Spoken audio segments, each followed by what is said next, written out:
Hi everyone, welcome to another beautiful episode of Soaring Ranks with Dami. We are still on our study series, Reigning and Ruling as Kings. For today, we'll be taking part 3 of understanding your identity in Christ. Well, by your identity in Christ, I've already told you, we're talking about your understanding of who you are in Christ, your person, so as to get in full your privileges, your inheritance in Christ Jesus. Praise God. Sometimes ago, a man of God told me a story of a man, a wealthy man, a man with influence and affluence, and he has a lot of slaves, but had only one son. He rears all kind of animals, from goat to sheep and all that.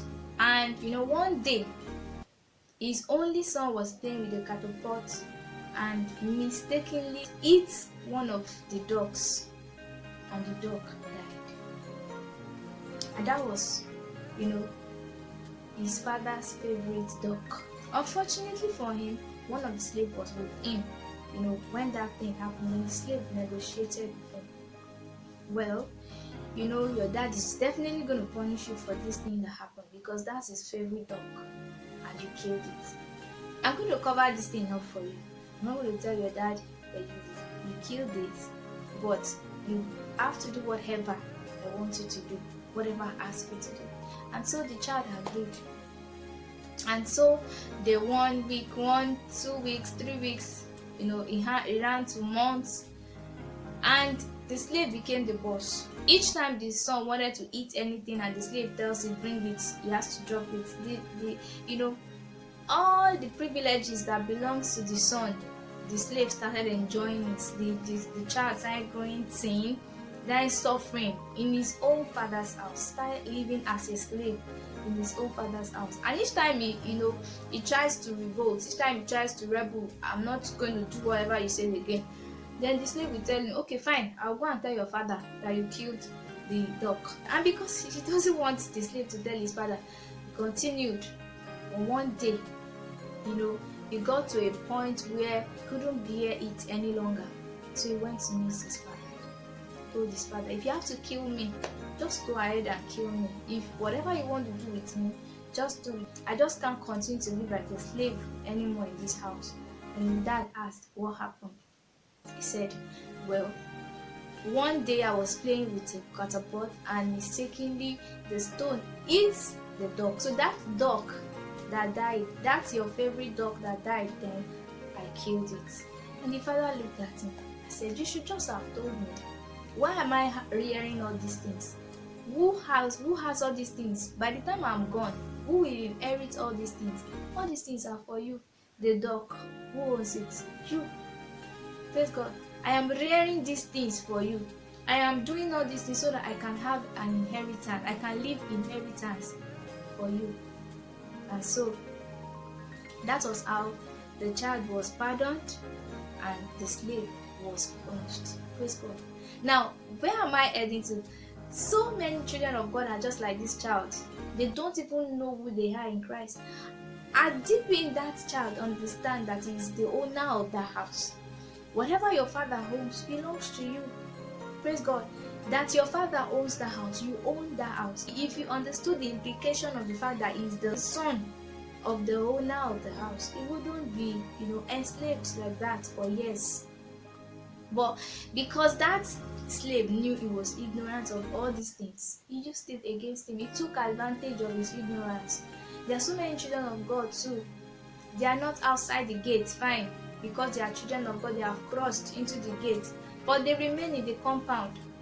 Why? Because they did one or two things and they believe if facing God, coming to God, he could smite them, he could judge them. God isn't out looking for a way to judge you. He isn't out looking for a way to discard you. He isn't out looking for a way to condemn you. It's not by your righteousness. Each time God sees you, he sees his righteousness in you. Praise God. So it is his righteousness that keeps us righteous. It is his righteousness that keeps us in righteousness. So many people, even after many years after giving their lives to Christ, they are still fidgeting. You're just so afraid of God that you become so far from him. No, come to think of it, when Jesus died for you, who were you?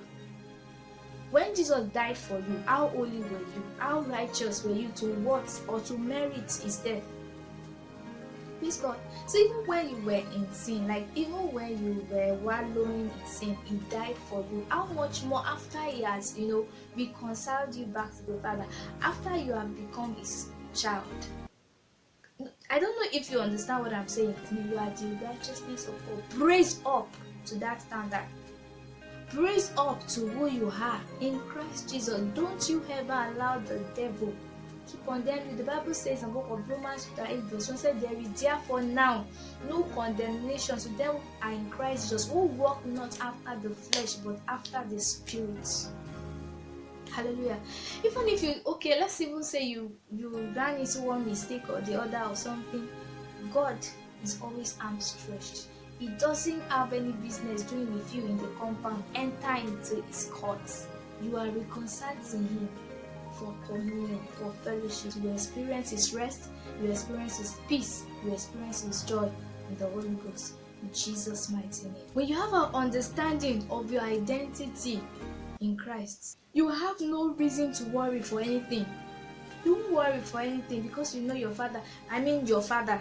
That's your Father that is the I am that I am. Your Father that is the Almighty, the Sovereign God.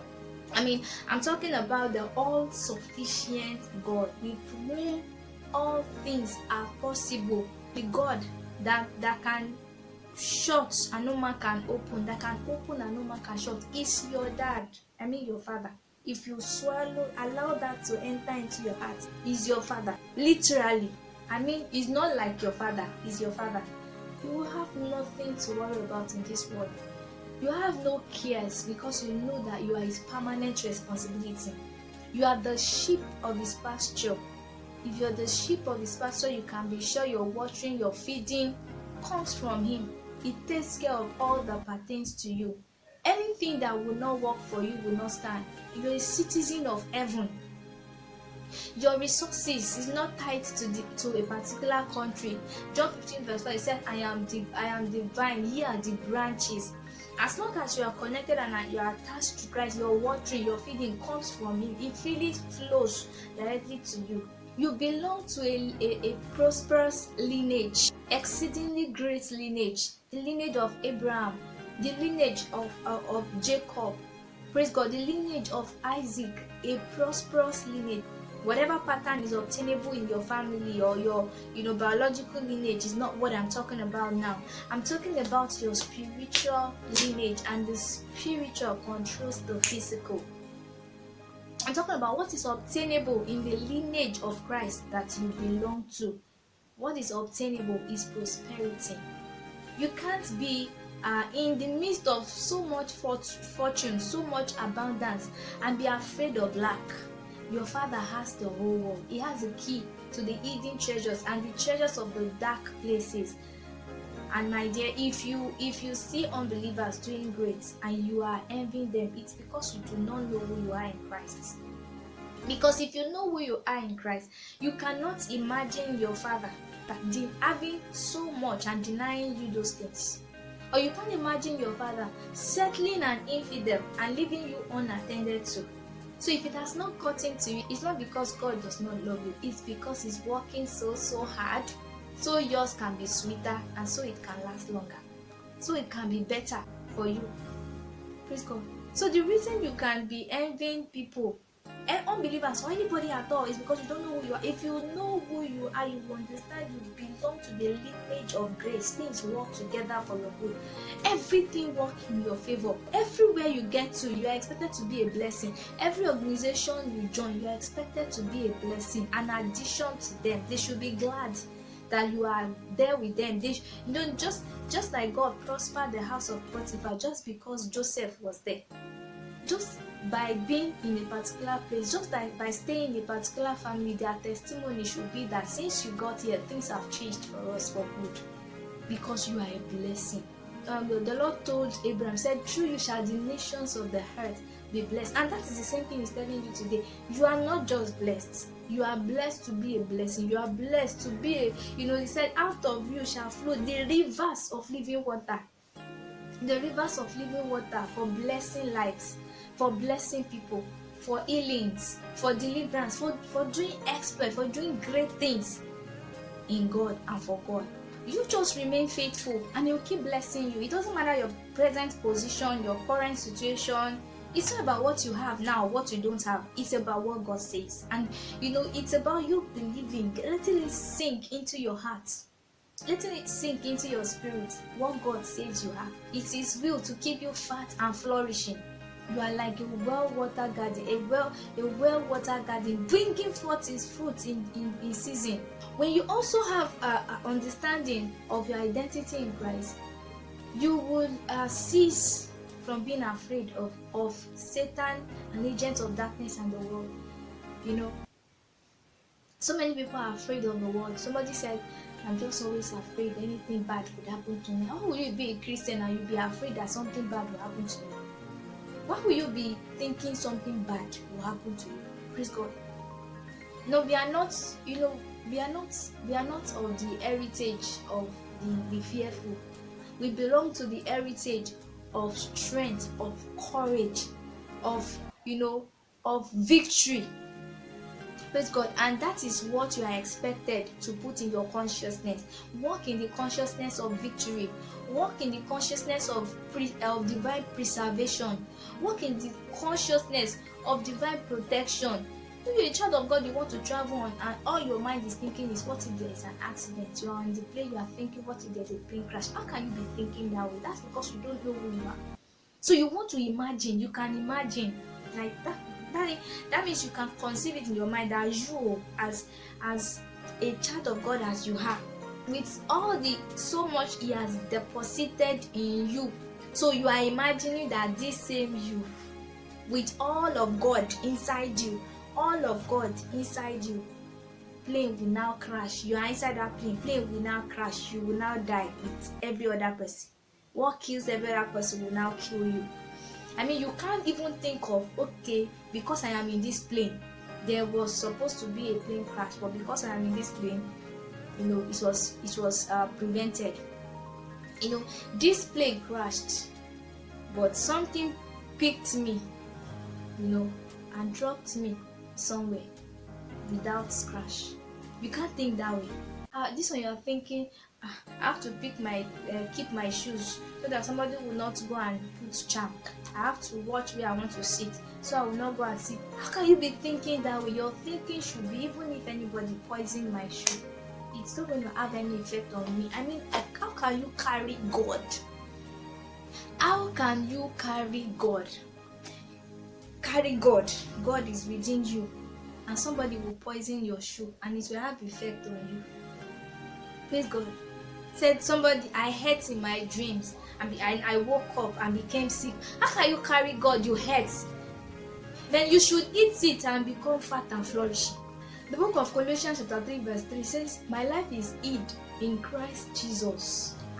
Your life is hid in Christ Jesus. And somebody is throwing arrow at you. Can't you picture it? That whatsoever will eat you will first penetrate through Christ before it gets to you, since your life is hid in Christ Jesus. I mean, you are encapsulated in Christ Jesus. He said, he that dwelleth in the secret place of the Most High shall abide under the shadow of the Almighty. You are under the shadow of the Almighty, and you are still afraid of somebody harming you, somebody charming you.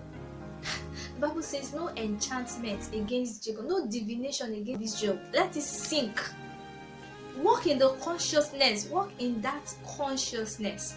He says, no evil shall befall you, neither shall any disease, any plague come near your dwelling. And step into that identity anew. Keep walking in that identity until you begin to see it as God says it. Until it begins to happen to you as God says it. You have authority, you have power, you have dominion. You are not ordinary. Don't settle for the standard. Don't lower your standards to that of this world. Praise God. If you are there, you have not even entered the gates, you don't even know, you've not even taken the first step of salvation, I'd like you to do that today. Say after me, Lord Jesus, have mercy upon me. Forgive me my sins. Cleanse me from all my unrighteousness. Fill me with your Holy Spirit. As from today, I accept you as my Lord and my Savior. In Jesus' mighty name, I pray the Lord strengthen and uphold you. In Jesus' mighty name, welcome to the family of God. I encourage you to join the Bible Believing Church for your growth and establishment. I pray for you today. Everyone that is listening to me, that as you step into your identity, your true identity in Christ Jesus, things will begin to work for your good in the name of Jesus. It will be evident in your life henceforth that you are a child of God in the name of Jesus. Through you, nations, people, multitudes will be drawn to Christ in Jesus' name. Every power of darkness that is intimidating you, your dominance over them is established in the name of Jesus. Don't forget to subscribe to our YouTube channel. Click the subscribe button, share this video with your friend, and remain connected to Soaring Realms with Dami.